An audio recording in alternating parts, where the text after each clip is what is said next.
What is up, guys? In this video I'm going to be showing you how you can mirror your Android device to a Chromecast. As you know, Chromecast is an inexpensive mirroring device that many of us probably have in our homes, and many of us also probably have these phones in our pocket. Did you know you can actually display this screen on here? So if you want to share photos, videos, anything like that, it is very easy.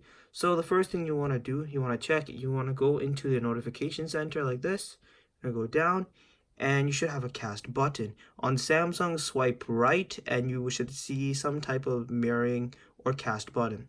Anyways, once you hit the cast button, you have to find your Chromecast. This one's named Master Bedroom. I'm gonna click it, and guess what? The screen is on the TV to share with everyone.